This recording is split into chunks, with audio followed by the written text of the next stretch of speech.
नमस्कार साथियों, कैसे हैं आप सभी। केवीएस एनवीएस इंटरव्यू प्रिपरेशन की श्रृंखला में आप सभी का बहुत बहुत स्वागत है। और आज का लेक्चर एक बड़ा ही इम्पॉर्टेंट लेक्चर होने वाला है, क्योंकि आज हम केवीएस या एनवीएस के बारे में नहीं बल्कि डायरेक्ट इंटरव्यू के अंदर किस तरीके से काम करना है उसके बारे में बात करेंगे। यानी कि इसको आप केवीएस एनवीएस प्रिपरेशन के कोर्स की फर्स्ट वीडियो के रूप में आप देख सकते हैं। यानी कि आज का लेसन सिर्फ एक इंफॉर्मेशन नहीं है, ये एक लर्निंग स्ट्रैटेजी है आपके लिए। ध्यान से सुनना है, नोट्स बनाने हैं और उसके बाद अच्छे से प्रिपेयर करना है। आगे बहुत सारे सरप्राइजेस होंगे, बताऊंगा अभी किस तरीके से चीज़ें करना है और कैसे आप मेरे से संपर्क कर सकते हैं। वो सारी चीज़ें मैं आपके साथ शेयर करूंगा। उससे पहले अगर आपको लग रहा है कि नहीं केवीएस एनवीएस में मेरा एक पॉजिटिव स्कोप बन सकता है, तो केवीएस एनवीएस के लिए मॉक इंटरव्यू प्रिपरेशन हम लोग करवा रहे हैं। कम्प्लीटली ऑनलाइन है ये, जिसके अंदर अगर आप सिर्फ एक मॉक करना चाह रहे हैं हमारे साथ, यानी कि पूरा कोर्स है अराउंड, बहुत सारे बेनिफिट्स है, डिटेल्स आपको डिस्क्रिप्शन में मिल जाएंगी, इसमें मैं ज़्यादा समय नहीं लगाऊंगा। एक mock face to face online वाला जो इंटरव्यू है उसके साथ, और एक 3 मॉक इंटरव्यू के साथ है। एक मॉक वाला 1999 में है और 3 मॉक वाला 4999 में है, जिसके ऊपर 1000 रुपये की छूट होगी। नीचे व्हाट्सएप पे अगर आप संपर्क करेंगे तो वहां पर आपको कूपन कोड दे दिया जाएगा। ठीक है, आते हैं हम सीधा अपने फर्स्ट लेक्चर पर। फर्स्ट इंप्रेशन, यानी कि जब आप इंटरव्यू रूम के अंदर एंट्री करते हैं तो जो आपका फर्स्ट क्वेश्चन होता है उसको आपने कैसे डील करना है, ये बहुत इंपॉर्टेंट बात है, क्योंकि इसी वाले क्वेश्चन से आपका फर्स्ट इंप्रेशन बनता है और यहीं से आपके इंटरव्यू की जो दिशा है, यानी कि जो डायरेक्शन है, वो बनती है। तो पहले क्वेश्चन का जवाब देना सही तरीके से, सही कॉन्फिडेंस के साथ जवाब दे पाना बहुत, मैं कहूँगा कि इतना आसान भी नहीं है, लेकिन बहुत इंपॉर्टेंट है। इस चीज़ को अपने को समझना है। अब मैंने इतने इंटरव्यूज़ ले लिए हैं, उसके बाद कम से कम इतना तो मैं आपको स्पष्ट रूप से बता सकता हूं कि एक कैंडिडेट के रूप में क्या क्या गलतियां करते हैं सभी, और किन किन बातों का हमें ध्यान रखना है। देखिए, जब आप इंटरव्यू रूम के अंदर एंट्री लेते हैं तो एंट्री लेते के साथ ही आपको सबसे पहली चीज़ क्या समझनी है कि आप हो सकता है कि ऑलरेडी एक टीचर हो सकता है कि आप एक टीचर हो सकता है कि आप अडहॉक कोई प्रोफेसर हो, कुछ भी हो सकते हैं। प्राइवेट नौकरी अभी आप कुछ भी कर रहे हो सकते हैं, या फिर उम्र के एक ऐसे पैमाने पर हो सकते हैं जहां पर आपके पास बहुत नॉलेज है। ऐसा मैंने मॉक इंटरव्यू पे देखा है कि कैंडिडेट्स आते हैं, लेकिन कभी कभार वो इंटरनली अपने आप को ये मान लेते हैं कि उनको बहुत जानकारी है, या फिर बहुत ज़्यादा कॉन्फिडेंस होता है, या फिर यूं कहें ओवर कॉन्फिडेंस होता है। इस वजह से पहले क्वेश्चन के अंदर ही वो इतनी बड़ी बड़ी गलतियां कर जाते हैं कि वो इंटरव्यू के पासिंग मार्क्स तो क्या नेगेटिव तक चले जाते हैं। नेगेटिव का मतलब बहुत 4, 5, 10 नंबर तक ही ला पाते हैं। ऐसी ऐसी मिस्टेक्स भी कर देते हैं। कभी कभार बहुत बड़े बड़े आर्ग्यूमेंट्स हो जाते हैं just because of the ego clash. तो आपको क्या समझना है कि जब आप इंटरव्यू रूम में जाते हैं तो आपको समझना है कि आप चाहे अभी अपने प्रैक्टिकल लाइफ में टीचर हो, प्रोफेसर हो, कुछ भी हो, अभी आप कुछ भी नहीं है। चाहे आपने पीएचडी क्यों ना कर रखी हो, अभी आप कुछ भी नहीं है। अभी आप सिर्फ और सिर्फ एक सबऑर्डिनेट है, या फिर यूं कहें तो एक स्टूडेंट है। और आपके सामने जो इंटरव्यूअर है ना, ये भगवान है। इसको आप ये मान के चलो, ये भगवान है, ये सब कुछ है। क्योंकि अब जो वो नंबर देगा या फिर जो वो पैनल नंबर डिसाइड करेगा, आप उसको किसी भी तरीके से चैलेंज नहीं कर सकते कि वो मेरे साथ बायस्ड थे, या फिर वो उन्होंने मेरे साथ ऐसा क्वेश्चन क्यों पूछा, उन्होंने मेरे साथ ऐसा क्यों किया। आप कुछ नहीं कर सकते। आपको ये बात समझनी पड़ेगी कि जिस समय आप इंटरव्यू रूम में जाते हैं तो एक सबॉर्डिनेट के रूप में, जब आप एक सबॉर्डिनेट हो जाते हैं, या फिर आप ये कहें कि आप किसी के अंडर जब हो जाते हैं, तो आपका काम है सारे ऑर्डर्स को फॉलो करना। आपका पहला काम क्या है? सारे ऑर्डर्स को आप फॉलो करेंगे, नंबर 1।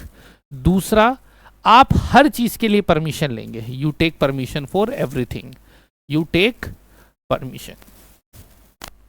जैसे और कहीं पर भी आपको फ्रेंडली नेचर शो नहीं करना है, फ्रेंडली नेचर शो नहीं करना है। उदाहरण के लिए मान के चलिए आप कमरे में गए और आपसे एक जनरल तरीके से उन्होंने बोला कि आओ बैठो, और उसने बोला कि हाउ आर यू, उसने आपसे क्वेश्चन पूछा हाउ आर यू, आपको रिलैक्स करने के लिए। ध्यान रखिए, वो आपसे फ्रेंडली हो सकते हैं, लेकिन आप उनसे फ्रेंडली नहीं हो सकते, क्योंकि वो इस समय उस पोजीशन पर हैं कि वो ऐसी बातें आपसे कर सकते हैं। लेकिन आप ऐसी पोजीशन पे हैं कि आप चाह के भी प्रोफेशनलिज्म से हटके कोई बात नहीं कर सकते। अब यहां पर इसका मैं एक एग्जांपल देता हूं। आपसे पूछा गया हाउ आर यू, यानी कि आप कैसे हैं, तो आपने कहा, आपने पहला जवाब आपने दिया I am fine thank you, I am fine thank you, ठीक है। या फिर आपने जवाब दिया I am fine what about you. अब थोड़ी जल्दी लिखने के चक्कर में वैसे हो जाएगा, व्हाट अबाउट यू, ये क्वेश्चन हो गया। अब दोनों ही आंसर में अंदर देखिए क्या है। पहला है I am fine thank you, यानी कि आपसे जो सवाल पूछा गया हाउ आर यू, आपने केवल उसका आंसर दिया।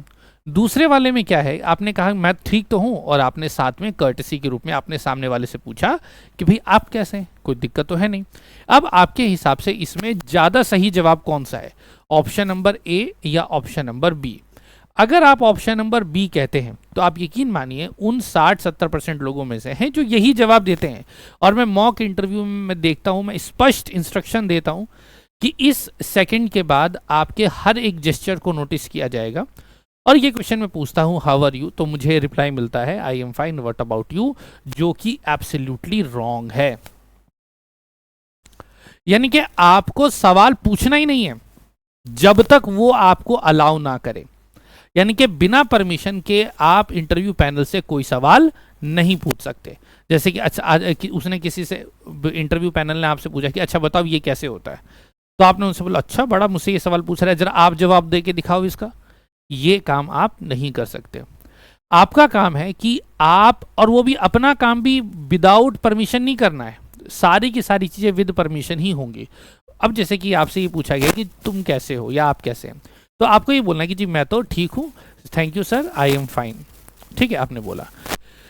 जब आप बोलते हैं कि भाई व्हाट अबाउट यू, यानी कि आपने सामने वाले से क्वेश्चन पूछ लिया, यानी कि अब आप फ्रेंडली हो गए, तो यहां पर प्रोटोकॉल के हिसाब से ये रॉन्ग हो गया, ठीक है। अगर आपको सामने वाले से कोई जब सवाल पूछना है तो आप कहेंगे sir if you allow me can I ask you a question, यदि आप अनुमति दे तो क्या मैं आपसे एक प्रश्न पूछ सकता हूं। अगर वो कहीं कि हाँ पूछ सकते हो, तभी आपको ये लिबर्टी मिलेगी कि आप प्रश्न पूछ सकते हैं। इंटरव्यू के अंदर अगर हम देखें तो दो फेज होते हैं, एक होता है प्रोफेशनल फेज और एक होता है आफ्टर प्रोफेशनल फेज। यानी कि इंटरव्यू में एक मौका ऐसा आता है जब वो आपको ये रियलाइज करा देते हैं कि अब आपका इंटरव्यू हो गया है, अब आप एकदम रिलैक्स होकर बात कर सकते हैं। यदि ऐसा कोई मोमेंट आता है तो आप हो सकता है कि थोड़ी बहुत फ्रेंडली बातें कर सकते हैं, लेकिन फिर भी मैं उसको कहूंगा कि आप उसको अवॉइड करेंगे। जब तक आप उस कमरे में हैं आपको कोशिश करना है कि कंप्लीट प्रोटोकॉल और कंप्लीट प्रोफेशनलिज्म को आपको मेंटेन करना है। तो पहली गलती जो सब करते हुए मैंने आपको बता दिया। अब आता है तीसरा, फर्स्ट क्वेश्चन आपसे क्या पूछा जा सकता है। फर्स्ट क्वेश्चन में जो सबसे इंपॉर्टेंट चीज होती है वो आता है, वो आपसे आपका इंट्रोडक्शन पूछ सकते हैं,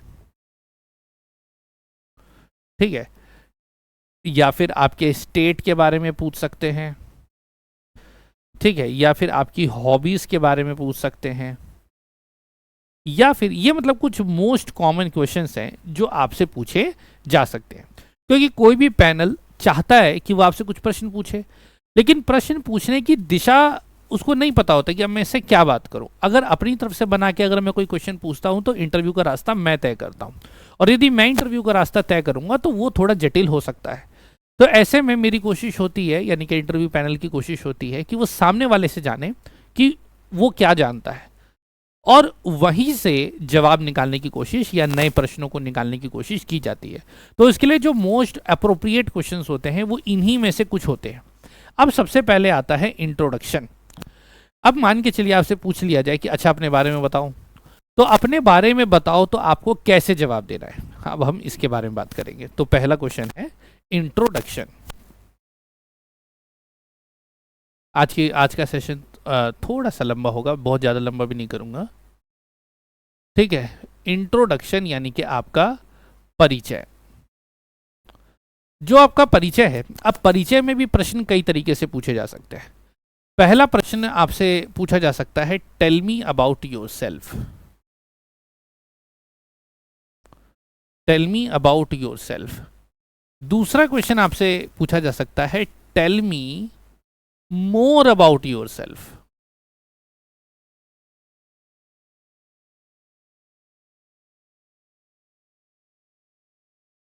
ठीक है, या फिर आपसे पूछा जा सकता है, tell me about yourself apart from biodata.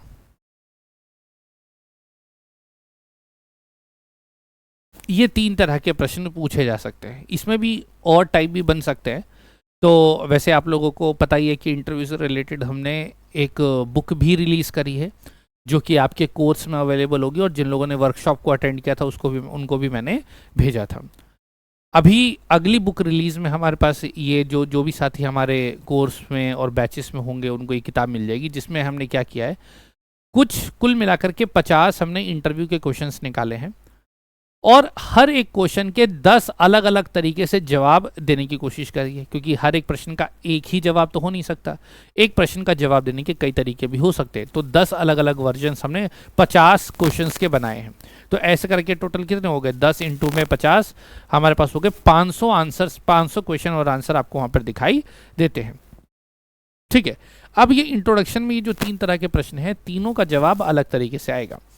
और मैंने ये नोटिस किया है कि जब ये प्रश्न पूछे जाते हैं तो एस्पिरेंट क्योंकि घर से खुद प्रिपेयर्ड होता है, तो वो कभी कभार प्रश्न को ठीक तरीके से सुनता नहीं है और अपनी ही पीपड़ी बजाने लग जाता है, और ऐसे में नेगेटिव इंप्रेशन बनता है। ठीक है, सबसे पहले इंटरव्यूअर का जो प्रश्न है वो बड़े ध्यान से आपको सुनना है कि वो आपसे पूछना क्या चाह रहा है। अगर वो आपसे कहता है कि चलो भाई अपने बारे में बताओ, tell me about yourself, यानी कि यहां पर इसने आपसे बड़ा ही जनरल क्वेश्चन पूछा है, और जनरल क्वेश्चन के अंदर आपको अपनी सारी बातें बतानी है। आमतौर पर ऐसे प्रश्नों में इंटरव्यू पैनल जो होता है उसको ये मानना होता है कि भाई कोई भी कैंडिडेट कुछ क्वेश्चंस तो प्रिपेयर करके आएगा ही आएगा। यानी कि मान के चलिए आप किन चीज़ों में सबसे बेस्ट हो सकते हैं, जिन चीज़ों की आपने प्रैक्टिस करी होगी। और यदि कोई कैंडिडेट इंटरव्यू के लिए प्रिपेयर करके आया है, आज इंटरव्यू देने के लिए आया है, तो पैनल ये मान के चलेगी ना भाई अपना इंट्रोडक्शन तो याद करके आया ही होगा। यानी कि ऐसे क्वेश्चन से वो आपका बेस्ट आउटपुट एक्सपेक्ट करती है। यानी कि आप जो भी आंसर देंगे, इंटरव्यूअर ये मान लेगा कि ये आपका सबसे बेस्ट लेवल है, इससे ऊपर आप हो ही नहीं सकते। क्योंकि अगर आपने अपना खुद का इंट्रोडक्शन तक प्रिपेयर नहीं किया, तब तो आपके सिलेक्शन के कोई चांस ही नहीं है। वो फर्स्ट पॉइंट में आइडेंटिफाई कर लेंगे और आपके बारे में यही धारणा बनाएंगे कि जिसने अपना इंट्रोडक्शन तक याद नहीं किया वो तो क्या ही टीचर बनेगा। तो आप इंप्रेशन से वैसे ही डाउन हो जाते हैं, और आपसे फिर वही 2-4 प्रश्न पूछ के फॉर्मेलिटी के नाम पर आपको बाहर भेज दिया जाता है। मैं भी ये मान के चलता हूँ कि भाई अगर किसी ने अपना इंट्रोडक्शन तक प्रिपेयर नहीं किया तो वो क्या ही तैयारी करी होगी उसने। और इंट्रोडक्शन अगर आपने तैयार किया है तो हम मान के चलेंगे कि आपका सबसे बेस्ट लेवल यही हो सकता है। तो ये फर्स्ट इंप्रेशन की पहचान कराएगा कि आपका क्या स्तर है, यानी कि आपका क्या लेवल है। तो इस वाले क्वेश्चन में तो आप मैक्सिमम चीजें ऐड कर सकते हो। ठीक है, अब सवाल ये आता है कि भाई अब इंट्रोडक्शन में हम किन किन बातों को जोड़ें। देखिए, जब प्रश्न आपसे पूछा जा रहा है कि अपने बारे में बताओ, तो आपको मैक्सिमम कोशिश करनी है कि आपको इसके अंदर वही कंपोनेंट्स ऐड करें जो आपसे जुड़ी हुई हैं, योरसेल्फ। ठीक है, जो आपसे जुड़ी हुई है। ऐसे कंपोनेंट जो आपसे जुड़े हुए नहीं हैं, उन कंपोनेंट को आपको इंट्रोडक्शन में जोड़ने की कोई खास जरूरत नहीं है। अब हम बात करते हैं कि कौन कौन से कंपोनेंट ऐसे हैं जो सेल्फ यानी कि आपसे जुड़े हुए हैं, और कौन कौन से ऐसे कंपोनेंट हैं जो सेल्फ आपसे जुड़े हुए नहीं है। यानी कि सबसे पहले देखिए, आपका नाम तो बायोडेटा में लिखा हुआ है। इस चीज का ध्यान रखना है कि जो भी बातें वो बोल चुके हैं। जैसे कि उन्होंने आप बता दिया कि भाई आपका नाम जैसे मान लीजिए राखी है, तो बोल दिया कि okay Rakhi welcome, please take your seat, I want to know about yourself, please introduce yourself, मैंने ऐसे बोला। तो राखी, क्योंकि मैंने बोल दिया है तो राखी पे बहुत ज़्यादा जोर डालने की ज़रूरत नहीं है। और कोई भी ऐसी बात जो आप ऑलरेडी डिस्कस हो चुकी है और यदि उसको आप कोट करते हैं तो उसको आपको रेफरेंस में लेना है, यानी कि रेफर करते हुए बोलना है कि sir as as I have mentioned in my biodata, sir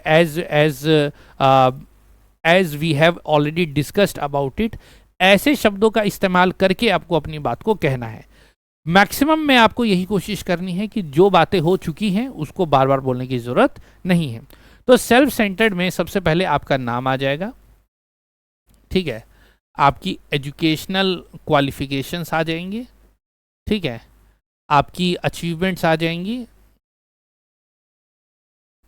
ठीक है, आपकी हॉबीज आ जाएंगी, आपका एरिया ऑफ एक्सपर्टीज आ जाएगा, ठीक है, और सारे लिंक्स अप्रोप्रिएट टू पोस्ट, वो सारी बातें इसमें आ जाएंगी। ठीक है, आपने अपना नाम बताया, क्या आपने पढ़ाई करी है, अगर वो सुनना चाहे। वो आमतौर पर पूरे जवाब सुनते नहीं है, इसलिए बहुत ज़्यादा ये नहीं कि पढ़ाई करने की बात कर रही बोल दी एजुकेशन क्वालिफिकेशन में तो मैंने फर्स्ट क्लास 2005 में करी थी, सेकंड क्लास 2006 में करी थी, इतना बताने की ज़रूरत नहीं है। जो भी आपने जिस भी एग्ज़ाम के लिए आप जा रहे हैं तो उसका सबसे लास्ट जो आपकी क्वालिफिकेशन है वो आपको बताना है। जैसे I have completed my diploma in 2014, ठीक है, इतना बोलना है। या फिर उसके बाद एक और and I completed my CTET in, या इसके अलावा और कोई प्रोफेशनल क्वालिफिकेशन है तो आप उसको ऐड कीजिए जो आपकी परफॉर्मेंस को अलग से निखार दे। ये नहीं कि बायोडेटा में जो चीज़ आपने लिख रखी है वही चीज़ें आप रिपीट करते जा रहे हैं, उस चीज़ से आपको बचना है। दूसरा आता है आपकी अचीवमेंट्स, यहीं से आपने अपनी बातें खोल देनी है। अचीवमेंट्स का मतलब I like when I was in class 12th I have got the best student award, या I am an Indira awardee, या I am at school topper, या आई एम यूनिवर्सिटी टॉपर। कुछ भी आपने अचीवमेंट आपकी लाइफ में अगर आपने अगर पाया है तो उन सब चीज़ों की सूची बना करके आपको एक अपने पैराग्राफ में ऐड करना चाहिए, क्योंकि ये सब आपने याद कर रखा है तो उसके हिसाब से आपको वो करना है। ठीक है, फिर उसके बाद आपको बताना है कि भाई आपका क्या है हॉबीज़, आपकी क्या क्या हॉबीज़ हैं। I like to play music, I like to play guitar, I like to dance, I like to cook, ऐसी हॉबीज़ आप बताएंगे।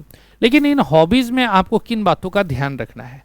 हॉबीज़ के अंदर आप देखो, वैसे तो आप हो सकता है मल्टी टैलेंटेड हो, बहुत सारी चीज़ें आपको आती हों, लेकिन हॉबी में आप उन हॉबीज़ को ज़्यादा प्रियोरिटी दें जो आपके पोस्ट रेलिवेंट हो। पोस्ट रेलिवेंट का मतलब टीचिंग रेलिवेंट हो।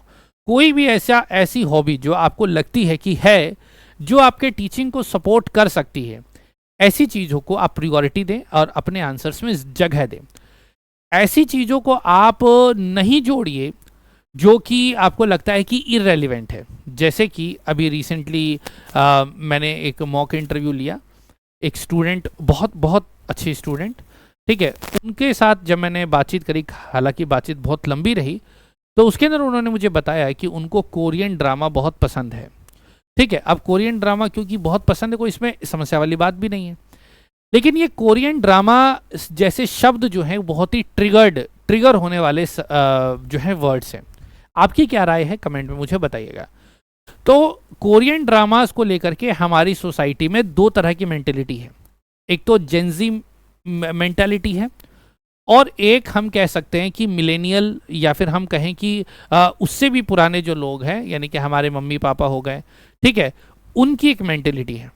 और उस मेंटेलिटी की अगर हम बात करें तो उनकी नज़र में, यानी कि मिलेनियल, या फिर जैसे हमारी जो हम जैसे अब मेरी एज हो गई 30 हो गई, तो 30 प्लस वाले जितने भी लोग हैं या 40 प्लस वाले जितने लोग हैं, उनके हिसाब से Korean drama is a waste of time, बकवास है, वाहियात है।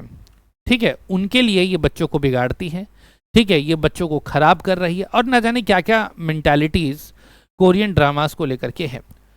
लेकिन वहीं दूसरी तरफ अभी जो बच्चे पैदा हुए हैं, अभी 4-5 साल के बच्चे हैं या 6-7 साल के बच्चे हैं, और वहीं 18-19 साल तक, और ऐसे बहुत सारे कैंडिडेट जो अभी केवीएस एनवीएस के लिए जिन्होंने अप्लाई किया और सिलेक्ट भी हुए हैं, उनकी मेंटेलिटी के हिसाब से कोरियन ड्रामा एक बहुत ही एडिक्टिव शो है, जो कि उनकी ओवरऑल पर्सनालिटी को चेंज करने का एक, मतलब हम कह सकते हैं कि एक ताकत रखता है। तो अब हुआ क्या कि वो जो कैंडिडेट हैं, उनको क्योंकि ये चीज़ बहुत पसंद थी, तो ऑब्वियस सी बात है उन्होंने इस चीज़ को अपने इंट्रोडक्शन वाले पार्ट में डाल दिया। अब क्योंकि मेरी सोच के हिसाब से, या मेरे जैसे जो उम्र के लोग हैं उनमें एवरेज सोच के हिसाब से हमारी सोच में वो इतना फिट नहीं आता है, और क्योंकि वो मेरी सोच में फिट नहीं आता है तो आपका ऑटोमेटिक नेगेटिव इंप्रेशन पड़ेगा, क्योंकि वो पूरा जो सिस्टम है ना पूरे कोरियन ड्रामे का, कभी कभार जो एक इन्फ्लुएंस है वो कैंडिडेट की ओवरऑल पर्सनालिटी के ऊपर दिखाई देता है। तो जैसा कि अभी मैंने थोड़ी देर पहले आपको बताया कि जो इंटरव्यू पैनल है उसको आपको भगवान मानना है, यानी कि इंटरव्यू के अंदर जब भी आप कोई आंसर दे रहे हैं तो कि कोई भी आंसर आपके पर्सपेक्टिव से चाहे कितना भी सही क्यों ना हो, या आपके पर्सपेक्टिव से के हिसाब से कितना ही खराब क्यों ना हो, आपको ये देखना है कि जिस कमरे में मैं गया हूं उस कमरे के अंदर क्या वैल्यूज हैं, और उन वैल्यूज और उन प्रोटोकॉल को क्या मैं फॉलो कर रहा हूं। उदाहरण के लिए आप मान के चलिए, ये मैंने कई बार मॉक इंटरव्यूज में फीडबैक में बताया है, मान के चलिए आपको इंडिया का एक डेलीगेट बना दिया जाता है, और इंडिया के डेलीगेट के रूप में आप यूनाइटेड नेशंस में जाते हैं और अपने देश को रिप्रेजेंट करते हैं, और बाजू में हमारा एक पड़ोसी देश है, उसके भी डेलीगेट बैठे हुए हैं, और हमारी ऑब्वियस सी बात है उनसे बड़ी दुश्मनी है, हम उनसे कोई बहुत अच्छा व्यवहार नहीं रखते, और हम उनके बारे में कोई बहुत अच्छा भाव भी नहीं रखते। ऐसे में आपको बोलने का मौका दिया जाता है, ठीक है, और आपसे कहा जाता है कि अपने पड़ोसी देशों के बारे में बोलिए।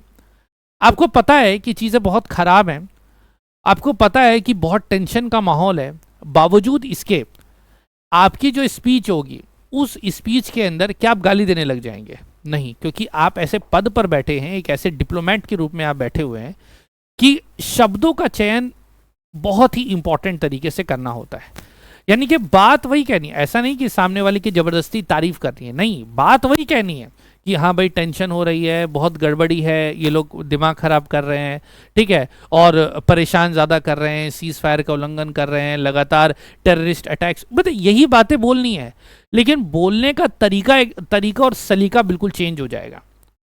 यही बात अपने को इंटरव्यू पैनल में समझनी है कि आप भले ही आपके दिमाग में कोई भी जवाब आता हो या किसी चीज़ के बारे में आप कैसा भी विचार रखते हो, अच्छा या बुरा, आपको ये देखना है कि इंटरव्यू पैनल की गरिमा के ऊपर वो सेट होना चाहिए। अगर वहां पर वो सेट नहीं हो रहा, यानी कि गड़बड़ी आपकी ही मानी जाएगी, इंटरव्यू पैनल की नहीं।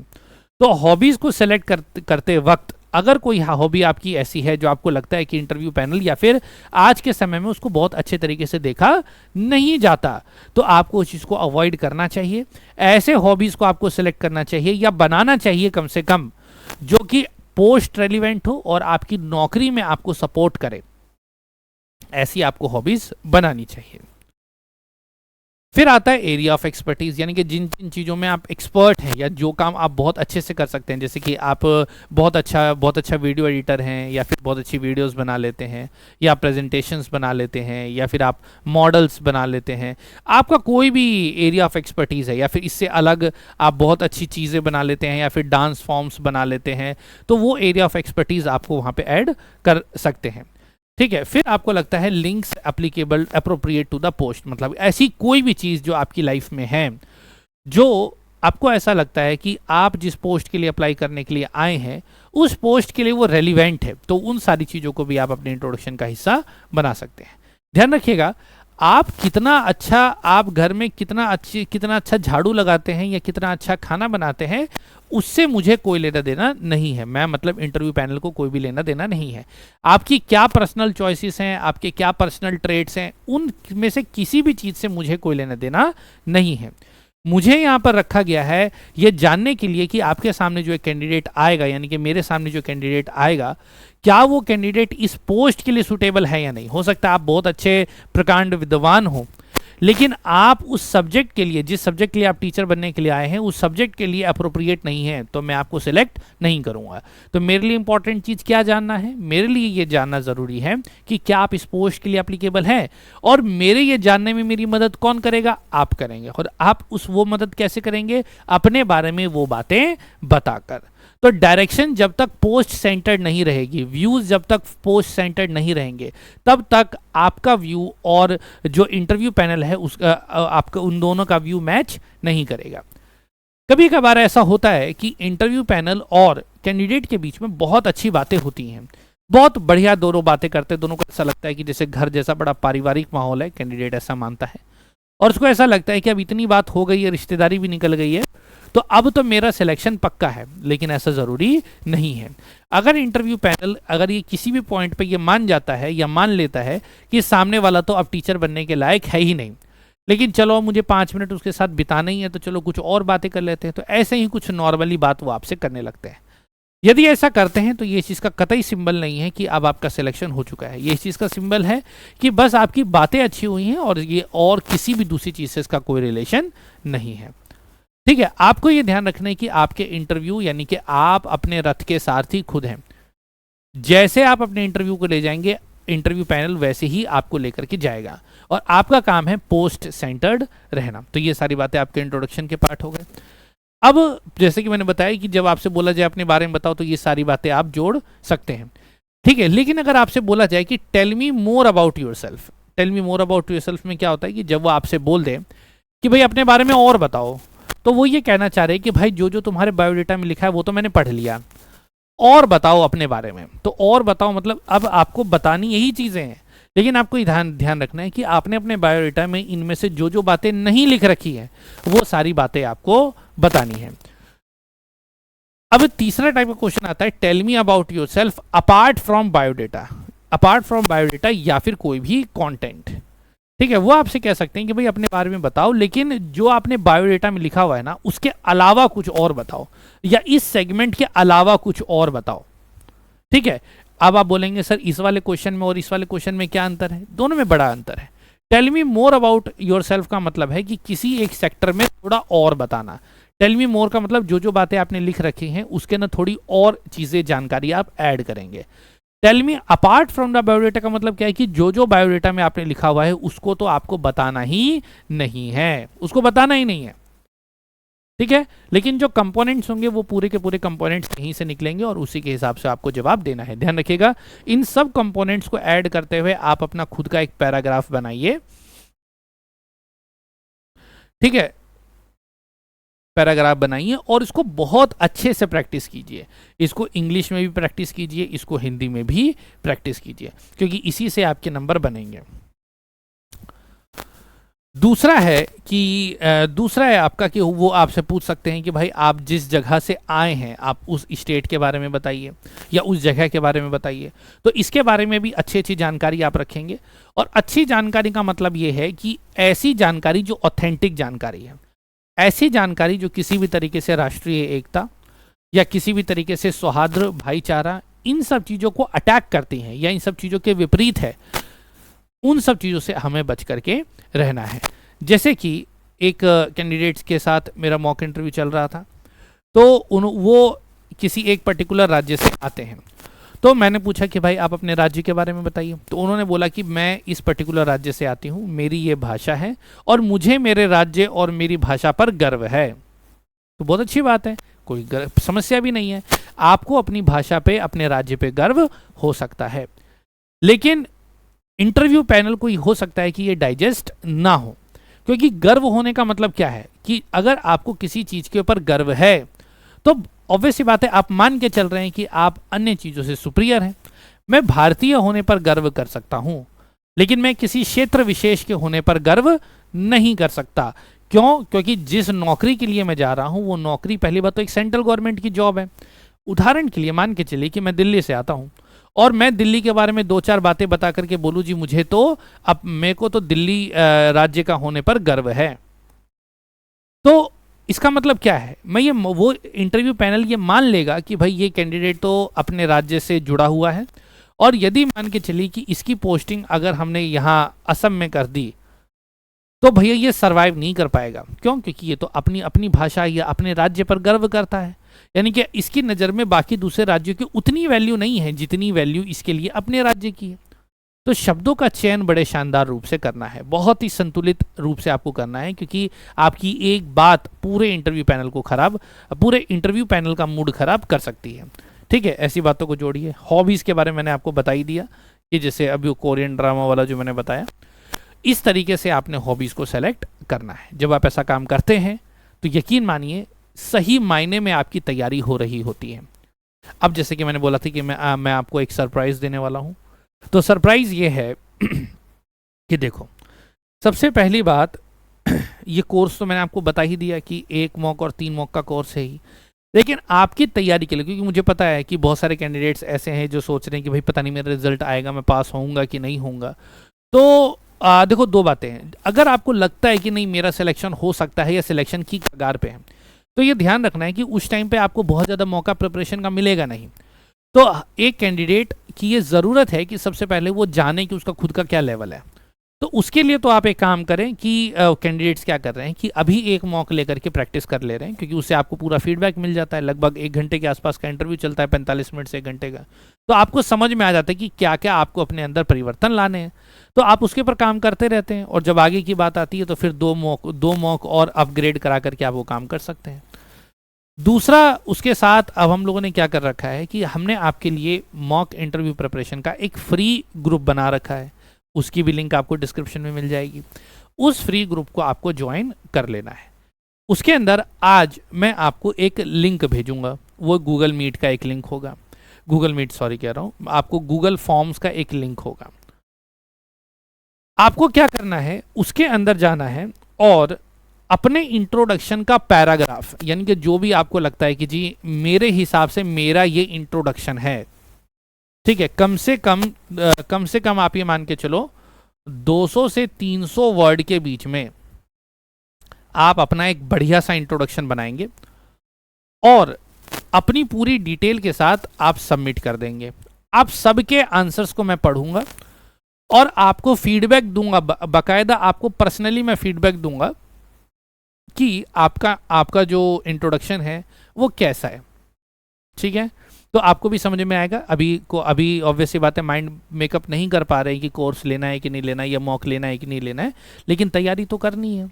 तो ऐसे में जब मेंटल स्टैटिस्टिक्स के साथ जब आप हैं, तो मेरी ये जिम्मेदारी है कि आपको वो सारी चीज़ें मैं अवेलेबल करवाऊं जिनसे आप अपनी तैयारी को बेहतर से बेहतर कर सकते हैं। ठीक है, तो ये काम आपके लिए फ्री मॉक वाले ग्रुप में ही मैं लिंक भेजूंगा और कहीं किसी दूसरे सोर्स से हम टेस्ट नहीं करेंगे। ठीक है, तो ये वीडियो जैसे ही आप देख लेंगे उसके बाद आप ग्रुप में जाएंगे तो आपको गूगल फॉर्म का लिंक दिखाई दे देगा, आप वहाँ से अपना काम कर लेना। ठीक है, फिलहाल अभी के लिए इतना ही।